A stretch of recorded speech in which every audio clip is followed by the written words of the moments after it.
Paper 2 का part A. इसमें कितने टॉपिक हो चुके हैं आपके? एक टॉपिक कौन सा हुआ था आपका? संविधान क्या है, ये हुआ। दूसरा देखा था संविधान कहाँ होता है, तो लोकतंत्र में होता है। तो लोकतंत्र क्या है, लोकतंत्र के लाभ क्या है, हानियां क्या है। अगला हम देखा था संविधान क्या है, कैसे, तो भारत का संविधान कैसे बना। तो हमने देखा था भारतीय संविधान का निर्माण, भारतीय संविधान का the formation of Indian constitution है, भारतीय संविधान का निर्माण, ये देख लिया था। अब बात है निर्माण किसने करा, तो निर्माण संविधान सभा ने करा। तो संविधान सभा पढ़ा हमने, क्या पढ़ा, किसने, संविधान सभा ने करा अपना निर्माण, है ना, संविधान का। और संविधान सभा ने क्या करा, अलग अलग देशों का अध्ययन किया। तो हमने क्या पढ़ा, संविधान के स्रोत पढ़े, सोर्सेस ऑफ द कॉन्स्टिट्यूशन पढ़े।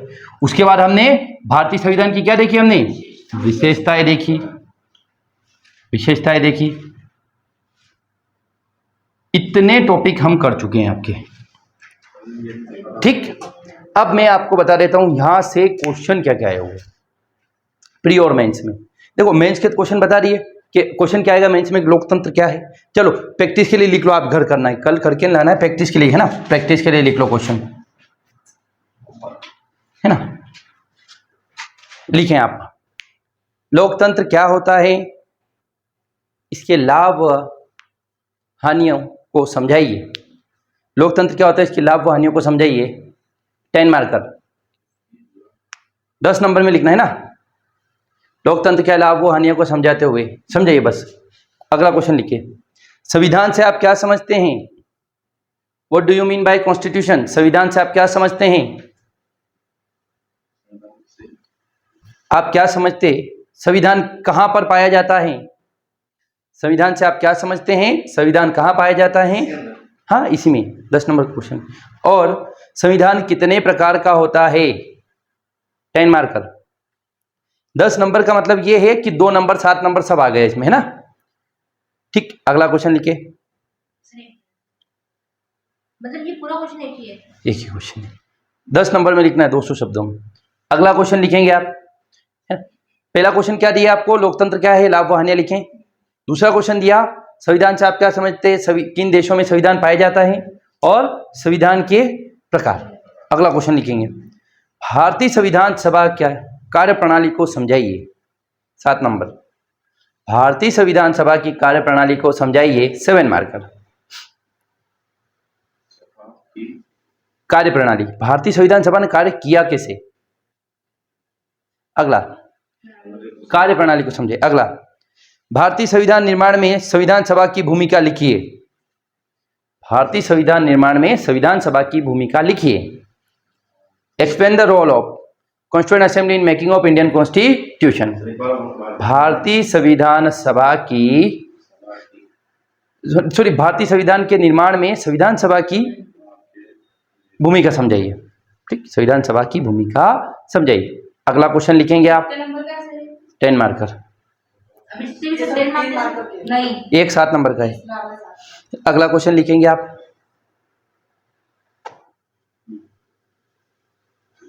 लिखें,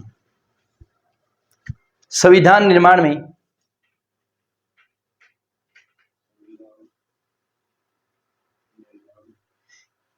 कितनी समितियों ने कार्य किया। नंबर बताना है ना, कितनी समितियों ने कार्य किया। संविधान निर्माण ने कितनी समितियों ने कार्य किया, हाँ, और कितनी समितियों ने कार्य किया।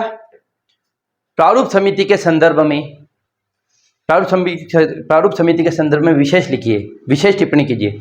प्रारूप समिति के संदर्भ में विशेष टिप्पणी कीजिए। Special note reference to drafting committee. हाँ हाँ, देखो क्या लिखा हमने, संविधान निर्माण में प्रमुख समितियां कौन सी थी, है ना, या कौन कौन समितियां थी। प्रारूप समिति के संबंध में विशेष टिप्पणी कीजिए। एक और क्वेश्चन लिखो आप, 10 मार्कर, 10 मार्कर। अगला क्वेश्चन लिखो। आप समझ रहे हो, जितने भी पीवाईक्यू है इन क्वेश्चनों में सारे आ गए, जितने भी प्रीवियस ईयर सब आ गए ना, आप देखोगे मैं भेज दूंगा। अगला क्वेश्चन लिखो, क्वेश्चन लिखो आप, भारतीय संविधान में, भारतीय संविधान पर सर्वाधिक प्रभाव किन 5 देशों का था? भारतीय संविधान पर सर्वाधिक प्रभाव किन 5 देशों का था? इसका मतलब क्या होता है? हमने देखा था ना कि आयरलैंड से आए हुए क्वेश्चन, भारतीय संविधान पर सर्वाधिक प्रभाव किन 5 देशों का है? इसमें संविधान के स्रोत वाला पूरा चैप्टर ही आ गया है। भारतीय संविधान पर किन 5 देशों का सर्वाधिक प्रभाव था, है ना? हाँ, ये भारत शासन अधिनियम, अमेरिका, ब्रिटेन, आपका यूएसए, सॉरी आपका जापान हो गया, साउथ अफ्रीका, ठीक, आयरलैंड वगैरह। 5 देशों में आपके ऑलमोस्ट चीज आ जाएगी। ये हो गए आपके मेंस के क्वेश्चन। हाँ, सब क्वेश्चन। भारतीय संविधान पर सर्वाधिक किन 5 देशों का प्रभाव है? Next question. अब देखो, ये आ गए आपके मेंस के। जितने भी मेंस में क्वेश्चन आए हुए हैं ना, इन क्वेश्चन देखेंगे ना घर जाके, और ये तो आया हुआ, अरे ये तो आया हुआ। एक क्वेश्चन में हमने क्या कर दिया है, समुद्र में फेंक दिया आपको, उसमें बाल्टियां भर भर के लाना आपको अब, है ना? कि जैसे क्वेश्चन आया, क्वेश्चन कैसे देखोगे, मैं भेज दूंगा।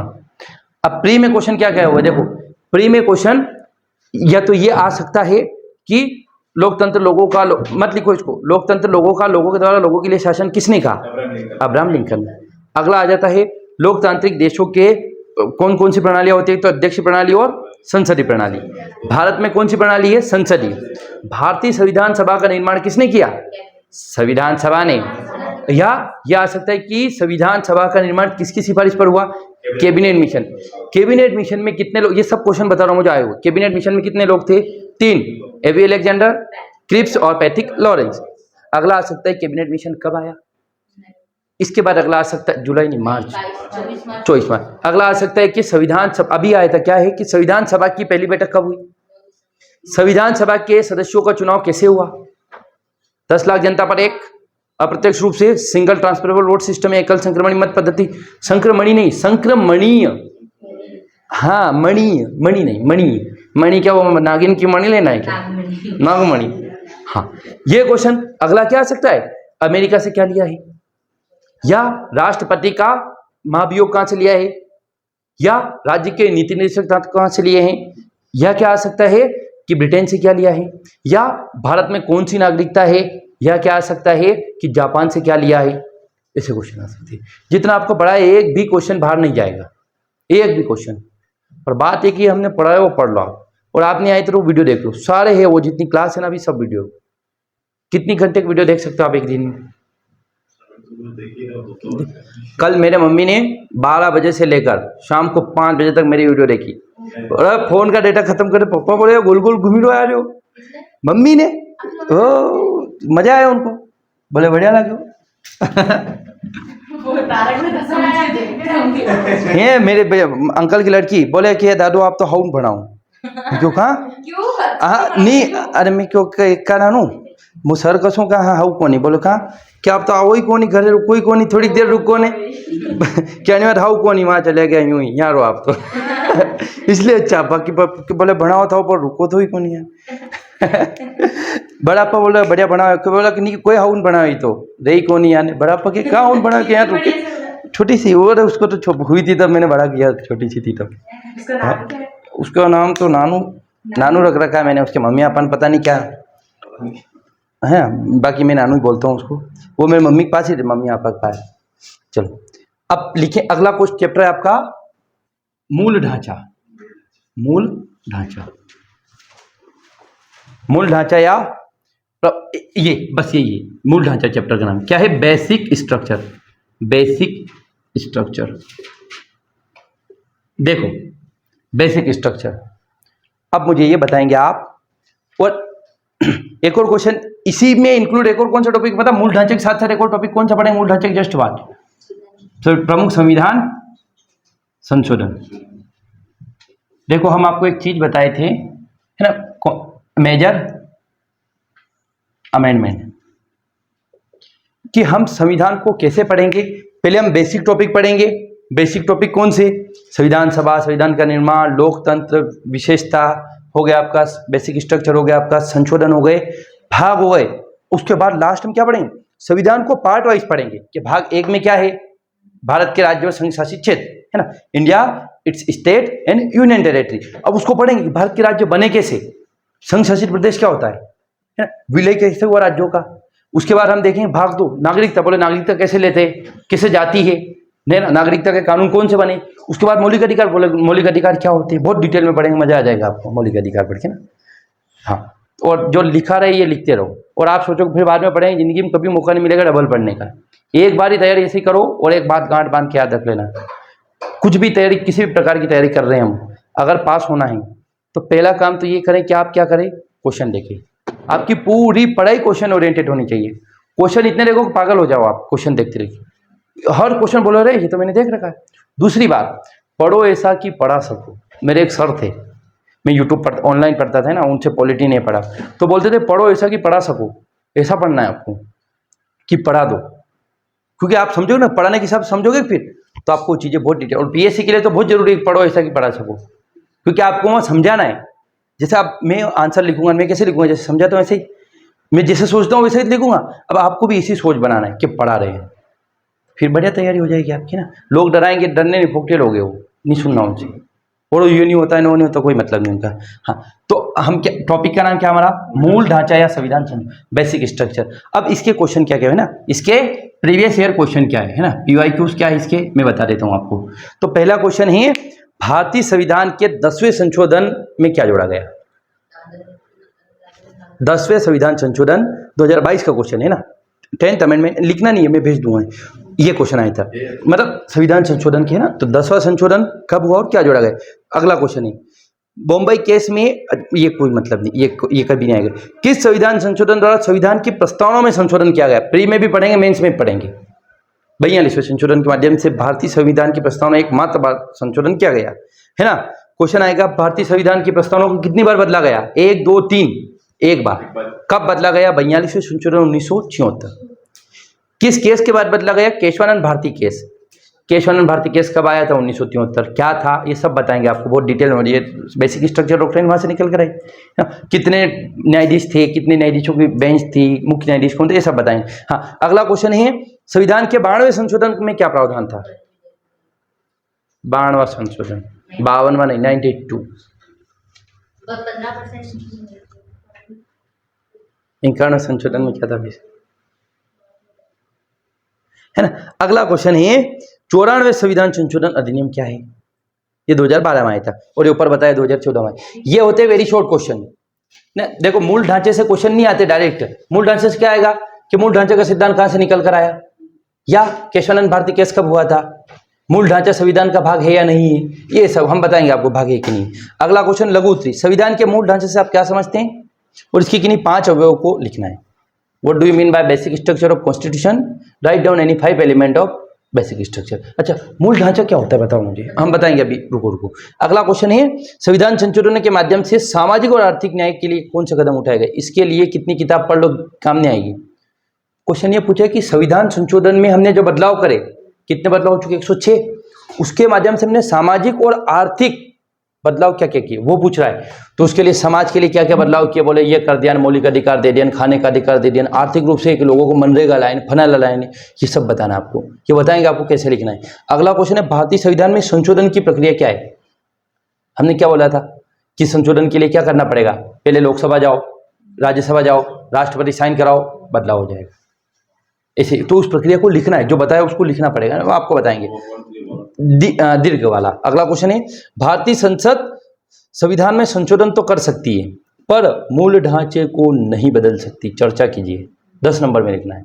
तो हम आपको बताएंगे कि संविधान में संशोधन कर देगी, मूल ढांचे क्यों बदल सकती। मैं आपको बोल दूं कि मैं आपकी खोपड़ी उड़ा दूंगा, टांगे काट दूंगा, हाथ काट दूंगा, बाकी कुछ बदलाव नहीं करूंगा, तो फिर आप रहोगे, मर ही जाओगे। मतलब इंसान रहने का मतलब क्या है, दिमाग होना, शरीर होना, है ना। एक हाथ नहीं रहेगा चल जाएगा, एक पैर नहीं रहेगा चल जाएगा, एक आंख नहीं रहेगी चल जाएगा, दिल्ली नहीं, खोपड़ी नहीं आपकी, फिर चलेगा कैसे। तो इसे संविधान में कुछ चीजें तो बदल ही नहीं सकती, पर कुछ चीजें बदल सकती है। जैसे किसी का पैर टूट गया, प्लास्टिक का पैर लगा दिया, स्टील का लगा दिया, पर खोपड़ी उड़ गई, मर गया वो, फिर क्या करोगे, कुछ नहीं हो सकता। ऐसे ही संविधान को बदला जा सकता है, एक्सपेक्ट बेसिक स्ट्रक्चर। तो बेसिक स्ट्रक्चर संविधान का क्या है, जैसे हमारा शरीर का कुछ बेसिक स्ट्रक्चर है कि हमारे हार्ट बीट चलनी चाहिए, है ना, हमारा आंखें देखनी चाहिए, कान सुनने चाहिए, तब हम इंसान हैं। इंसान के कुछ बेसिक फीचर, ऐसे ही संविधान के भी कुछ बेसिक फीचर है, उनमें बदलाव नहीं कर सकते हम। हम किसी का हार्ट नहीं बदल सकते। बोलो हार्ट ट्रांसप्लांट होता है, कितना सफल होता है वो, एक हम बाल के खाल नहीं निकालना है ना, कि बोलो हो रहा वो तो होता है, तो फिर करवा ले है। किडनी पिडनी है तो अरे हो तो कुछ भी जाता है, मेडिकल बहुत एडवांस हो गया है। क्या पानी की बोतल पिलाओ उनको, मर जाएंगे नहीं अभी कभी, ये पानी की 2 बोतल भर के ले आओ दूसरी चलो, तो भारतीय संविधान संशोधन क्या है? संविधान सभा में कुल मिला के संविधान में बदलाव तो किया जा सकता है, पर क्या नहीं हो सकता, बेसिक स्ट्रक्चर को नहीं बदल सकता। अगला क्वेश्चन है, भारतीय संविधान के अनुच्छेद 368 का आलोचनात्मक परीक्षण करना है।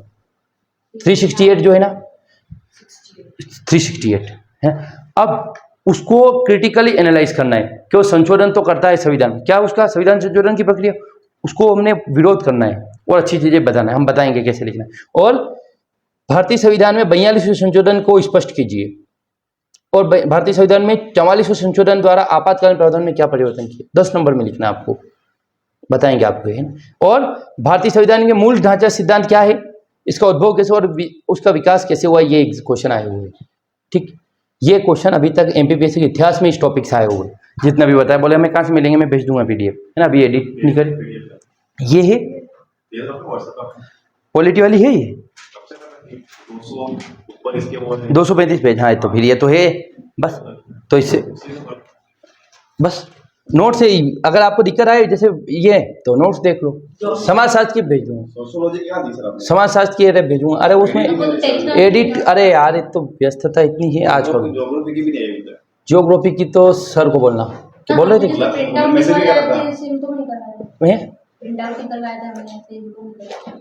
हाँ मैंने तो हाथ से भी लिख दिया था। देखो नोट्स भी बना सकते हो शुरू शुरू में तैयारी, जिनको 3 साल है वो नोट्स बनाओ, जिनके 1 साल है वो मत बनाओ भले। अगर आपकी अगले साल एग्जाम है ना तो डायरेक्ट आंसर राइटिंग प्रैक्टिस करो, क्योंकि ये नहीं करना है, नोट्स नहीं बनाना। नोट तो ये निकाल लो, हम इससे ही पढ़ा रहे, इन नोट्स की प्रिंट निकालो क्या, और जो पढ़ा रहे क्वेश्चन प्रैक्टिस करो बस, क्योंकि हमारे पास इतना 3 साल नहीं है आपके पास, इनके पास 3 साल है तो नोट्स बना सकते हैं, आपके पास नहीं।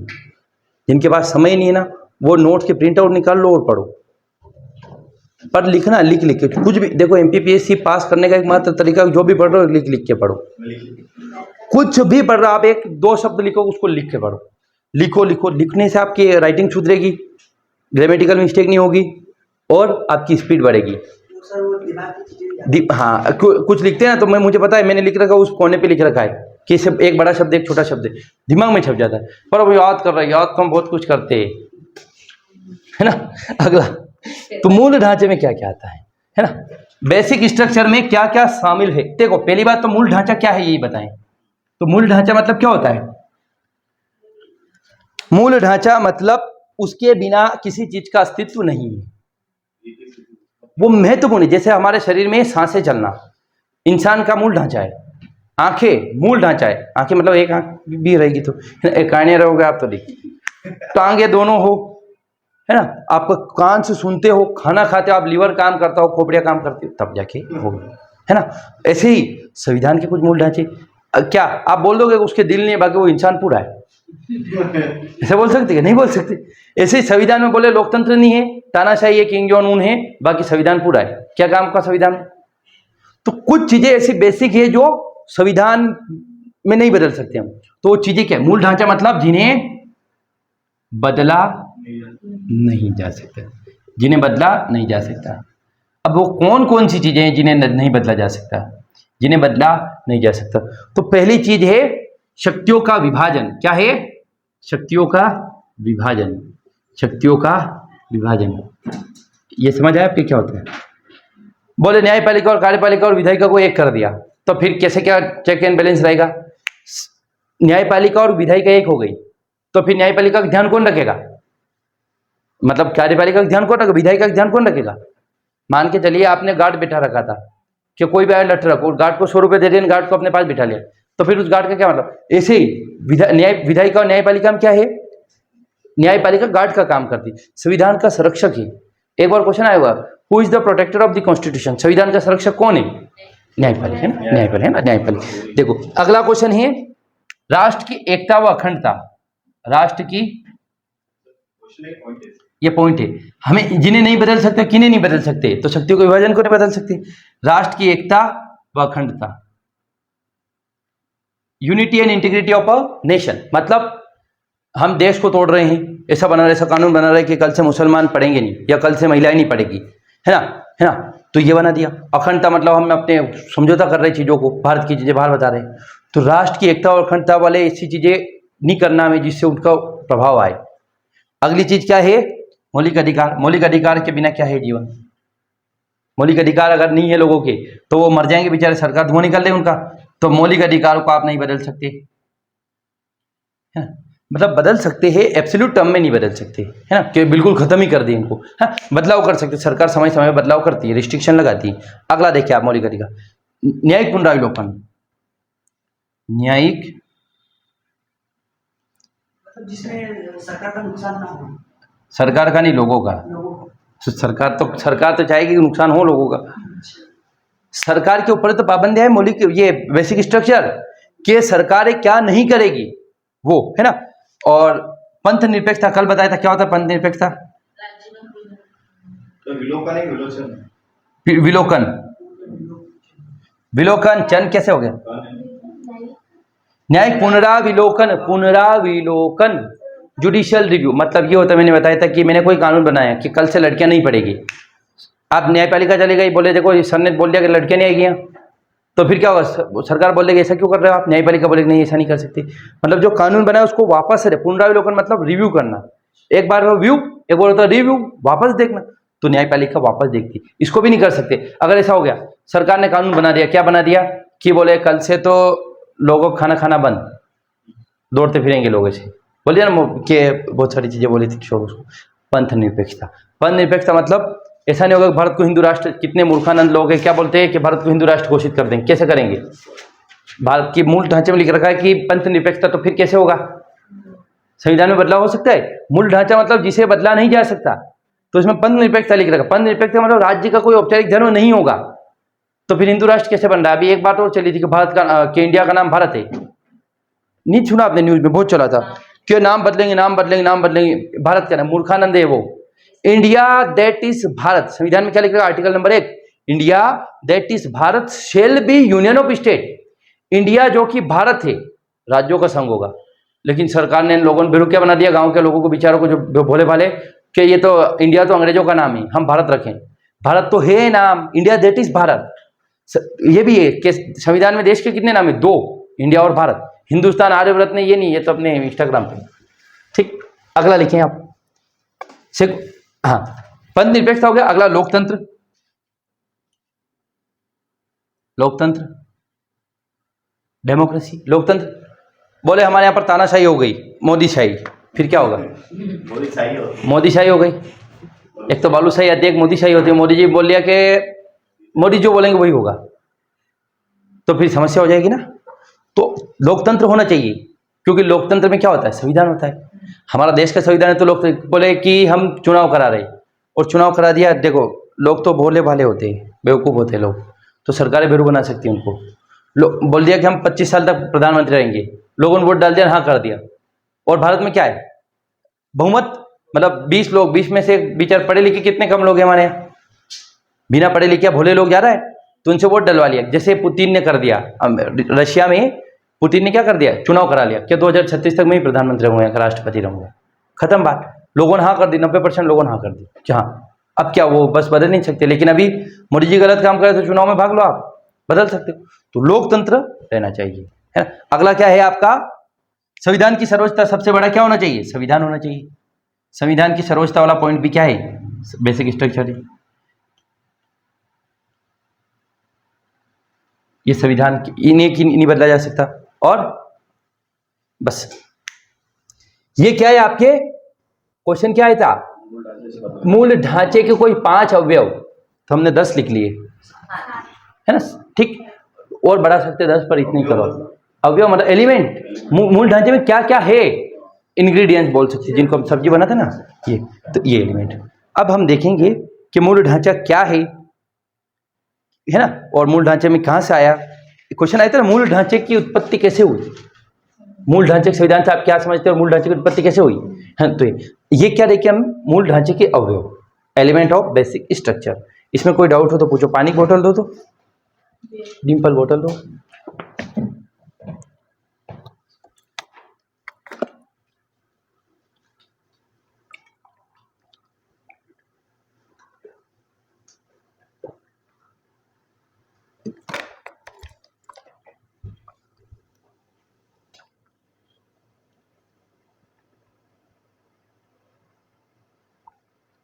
तो मूल ढांचा का मतलब क्या बताया हमने आपको, कि जिन्हें बदला नहीं जा सकता, मतलब जो इनके अलावा दूसरी चीजें कम महत्वपूर्ण है। महत्वपूर्ण तो वो भी है, लेकिन ये सबसे ज्यादा महत्वपूर्ण है। क्वेश्चन आ गया मूल ढांचा क्या है, तो संविधान में कुछ ऐसे तथ्य जो अन्य तथ्यों की बजाय या अन्य चीजों की बजाय ज्यादा महत्वपूर्ण है। और जने क्या होता है, 6-7 जने होते हैं, 5-6 जने होते हैं, सदस्य, जने नहीं सदस्य। हमें सामान्य भाषा नहीं लिखना है, नहीं थोड़ी अच्छी भाषा लिखना है। देखो पहली बार लिखा, बहुत अच्छा लिखा। जने मैंने लिखा था। किसने लिखा था मुझे नहीं पता, किसी ने लिखा। जने किसी ने लिखा था, आपने लिखा था। अच्छा, संयुक्त परिवार और एकल परिवार में अंतर किसने लिखा? हाँ दो, हाँ 2 लाइन किसी ना, तो फिर के एकल परिवार में 5 से 6 जने होते हैं, संयुक्त परिवार में 7 से 8 जने होते हैं। नहीं देखो, हाँ बोले 4 जने होते हैं, 4 जनियां होती है, ऐसा लिख देते कि एकल परिवार में 2 जने होते हैं, 2 जनियां होती है। मस्ती करते करते टेस्ट दिया ना, पर देखो आपको पता चल गया कि हमें क्या सुधार करना है ना। धीरे धीरे टेस्ट का मतलब ये होता है कि मैच से पहले मैच प्रैक्टिस कर लो, क्या क्या दिक्कत होना है ना। ठीक, अब चलो, अब तो मूल ढांचे का समझ गए आप क्या है, कि संविधान में है। चलो लिखो, मूल ढांचे से आशय है परिभाषा, मूल ढांचे से आशय है संविधान की कुछ व्यवस्थाएं। मूल ढांचे से आशय है संविधान की कुछ व्यवस्थाएं। मूल ढांचे से आशय है संविधान की कुछ व्यवस्थाएं अन्य व्यवस्थाओं की तुलना में अधिक महत्वपूर्ण हैं। मूल ढांचे से आशय है संविधान की कुछ व्यवस्थाएं, संविधान की कुछ व्यवस्थाएं अन्य व्यवस्थाओं की तुलना में अधिक महत्वपूर्ण हैं।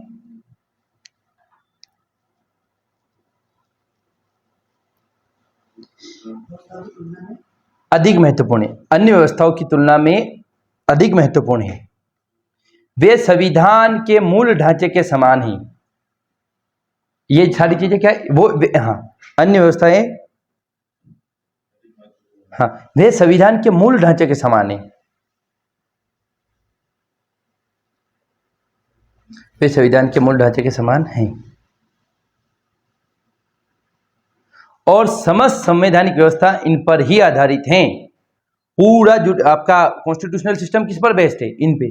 संविधान नहीं होगा, संविधान की सर्वोच्चता नहीं होगी, लोकतंत्र नहीं होगा, और समस्त संवैधानिक व्यवस्था इन पर आधारित हैं। किन पर?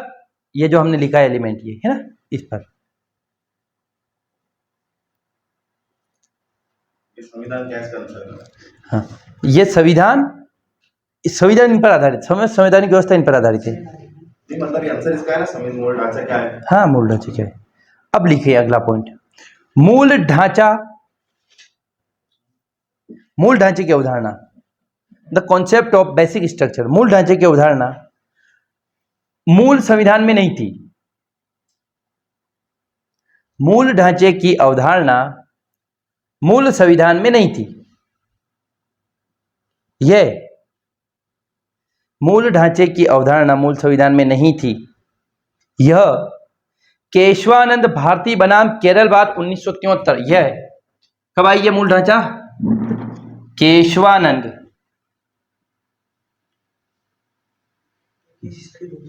भारती वर्सेस भारतीय, केशवानंद भारती और केरल राज्य।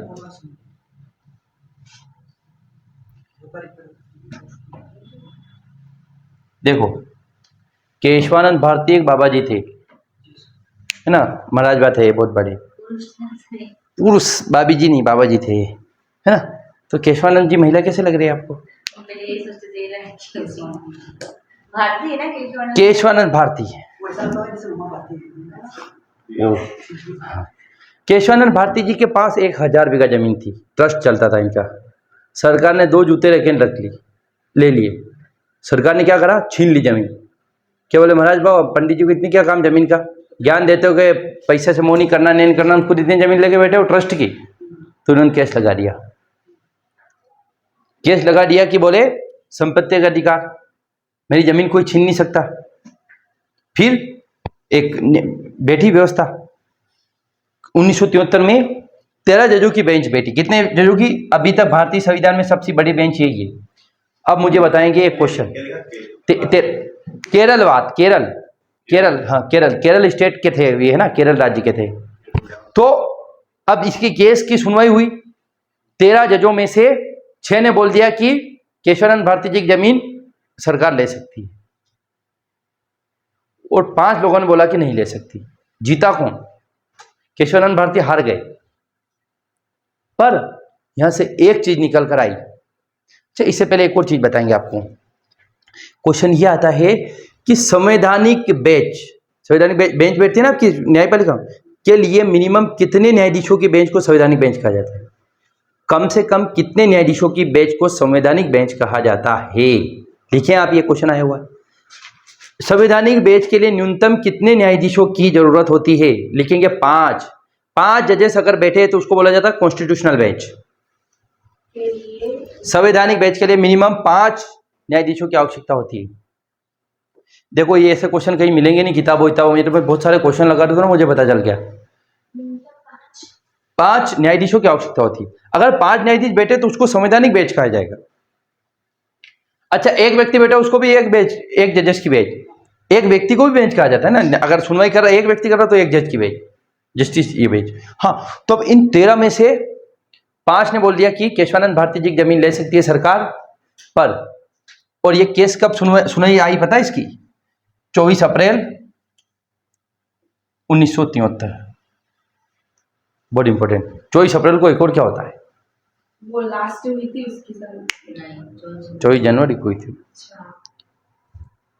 अरे वो डॉक्टर भीमराव अम्बेडकर हाँ, डॉक्टर भीमराव अम्बेडकर जयंती मनाते हैं ना, अभी मनाई थी 6 अप्रैल में। तो 24 अप्रैल के दिन सुनवाई आई। क्या कि केशवानंद भारती इस केस को हार गए, पर ऐसा कहा जाता है कि देश जीत गया, क्योंकि वो अगर जीतते तो वो अकेले व्यक्ति जीतते। पर यहां से जो चीज निकल कर आई, इससे पहले सरकार कुछ भी बदलाव कर सकती थी। 1973 से पहले जो मन पड़े वो बदलाव कर लिया। लेकिन फिर न्यायपालिका ने क्या बोला? यहां पर बोला, अच्छा कोई केस देते हो बोलते हो, एक नोट देते, इन सबको अपना एक डिसेंट नोट देना पड़ता है। जैसे आप लिखते हैं ना, बोले आपका अच्छा आंसर क्यों नहीं, मैंने लिखा कि नहीं लिखा, कि बोले आप ये सुधारे, आप ये सुधारे, आप ये सुधारे। ऐसे ही वो जजेस बोलते कि हमारे इसका कारण क्या है। तो अब इन्होंने क्या बोल दिया कि मूल ढांचा संविधान का नहीं बदल सकती सरकार, जमीन छीन सकती, कुछ कर सकती, पर ऐसे काम नहीं कर सकती जो संविधान के मूल ढांचे का उल्लंघन करे। फिर लोगों ने पूछा मूल ढांचा है क्या? बोलो मूल ढांचा क्या? कि वो हम नहीं बता सकते। बोले फिर कि वो हम समय समय पर बताएंगे। तो न्यायपालिका ने समय समय पर इतनी चीजें मूल ढांचे के रूप में बताई कि ये मूल ढांचा, ये मूल ढांचा, ये मूल ढांचा, ये मूल ढांचा, कुछ भी आप बोले मूल ढांचे के अंतर्गत आता है, खत्म पिक्चर। अब मैंने जितना बताया इसको लिखना आना चाहिए आपको। ये नोट्स पढ़ोगे ना आपको मजा आ जाएगा, बोलो वाह यार, है ये आपके लॉ कॉलेज में ही समझाया होगा ऐसा है।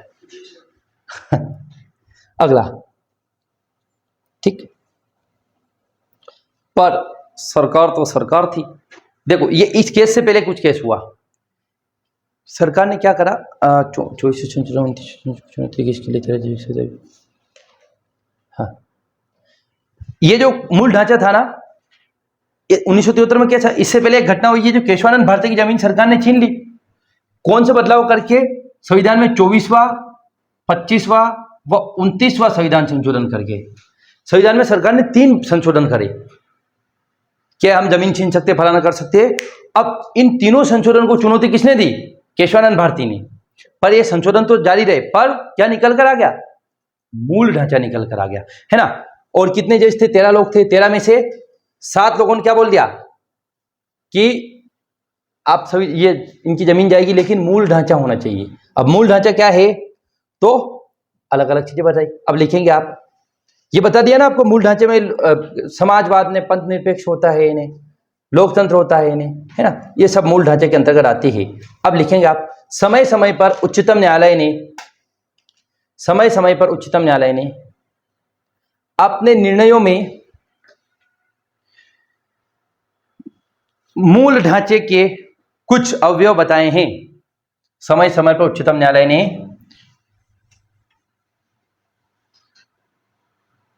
कुछ अवयव बताए, किसके, मूल ढांचे के। तो कुछ कौन कौन से हो गए, शक्तियों का विभाजन, राष्ट्र की एकता, अखंडता, मौलिक अधिकार, न्यायिक पुनरावलोकन, पंथ निरपेक्ष, लोकतंत्र, भारतीय संविधान की सर्वोच्चता। एक और बताया था, कल्याणकारी राज्य। क्या है, कल्याणकारी राज्य, लिखें आप, कल्याणकारी राज्य। कल्याणकारी राज्य का मतलब समझते क्या होता है, वेलफेयर स्टेट। सरकार कोशिश करेगी कि लोगों का भला करे। आपने देखा होगा रेलवे घाटे में जी, रेलवे कभी भी प्रॉफिट में नहीं रहती, पर रेलवे बंद क्यों नहीं होती। देखिए कोचिंग बंद हो जाए, एक बच्चा है, उन्हें बिल भरना पड़े, क्या करूं, बंद कर दूंगा। पर ट्रेन में बोले एक बच्चा भी नहीं जाए तो भी ट्रेन जाएगी टाइम से, क्यों, क्योंकि सरकार पैसा कमाने के लिए रेल नहीं चला रही है, लोगों का बर्डन कम करने के। हर व्यक्ति ट्रेन एरोप्लेन अफोर्ड नहीं कर सकता, और बेचारे स्टूडेंट तो नहीं कर सकते। मैं बहुत बार टिकट ही नहीं लेता था पकड़ लिया एक बार टीटी ने, 120 रुपये घूस दे दी, और क्या, 120 रुपये दिए, बोले सर स्टूडेंट हूँ, बोले चलो ठीक है हाँ, तो कौन देख रहा है, मैं नहीं बोलता हूँ ऐसा करो आप, मैं मजाक कर रहा हूँ, चलो ठीक। वीडियो भी चल रहा है, मैं भूल जाता हूँ वीडियो चलता है। कल्याण पकड़ लेगा तो चालान काट देगा, कुछ नहीं होगा। जहाँ से ट्रेन चलती है और जहाँ खत्म होती है, मतलब रतलाम से मंदसौर खत्म हो रहा है, रतलाम से मंदसौर का बस 250 बस, और प्लस 250 रुपये। मेरे पास ब्रेक जैसा था, हाँ। तो सब ये समझा कि टीटी हुई है, तो किसी ने कुछ भी हो वाह, क्योंकि ड्रेस में वही लोग वही पहनते हैं। अरे उज्जैन की यहाँ बहुत खतरनाक टीटी, बहुत आपको भेजना है ऐसा। हाँ, क्योंकि ड्रेस में मतलब बैग में तो ब्लेजर भर के ले जाएगा, हो सफेद ब्लैक पैंट और सफेद शर्ट भी पहनना तो वही पड़ेगा। पहन के ले जाएगा। ड्रेस में तो वही जितने वो ब्लैक पैंट सफेद शर्ट और लाओगे ना, इतना तो आप किराए में सफर भी नहीं करोगे। अब मैं इंदौर गया था, 30 रुपये की टिकट कटी बस। अरे मेरी बात नहीं कर रही, उनकी बात कर रही हूँ। हाँ ये तो है ही। चलो तो कल्याणकारी राज्य करना मतलब सरकार का काम पैसा कमाना नहीं है, सरकार को लोगों का भला करना है, ये भी मूल ढांचा है। एक और क्या है, देश की एकता अखंडता बता दिया, देश की संप्रभुता लिखो आप, देश की संप्रभुता भी मूल ढांचा है। सॉवरेनिटी ऑफ द स्टेट, संप्रभुता किसे कहा जाता है बताएं, संप्रभुता क्या होता है।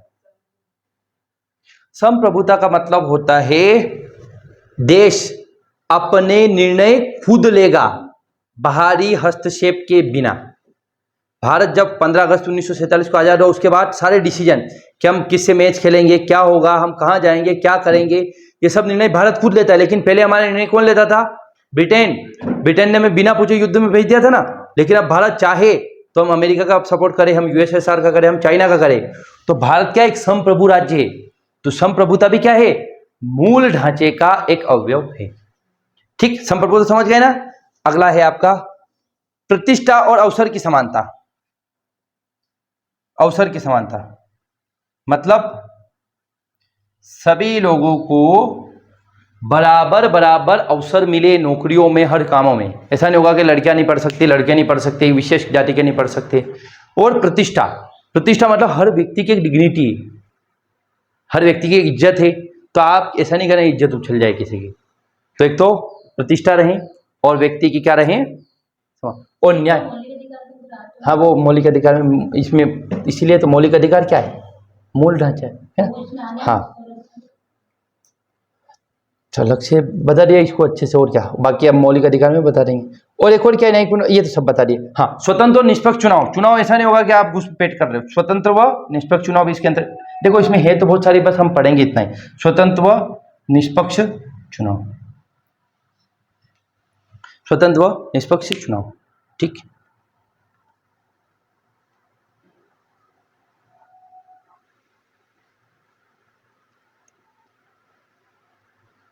अब कल हम देखेंगे इसको कि मूल ढांचे का प्रयोग कहाँ हुआ व्यावहारिक रूप से, और मूल ढांचा अच्छी बात है खराब बात है, पक्ष में तर्क देखें, विपक्ष में तर्क देखें, और मूल ढांचा खत्म हो जाएगा। फिर हम पढ़ना चालू करेंगे महत्वपूर्ण संविधान संशोधन। आ गया समझ में? इस वीडियो को पॉज कर दो।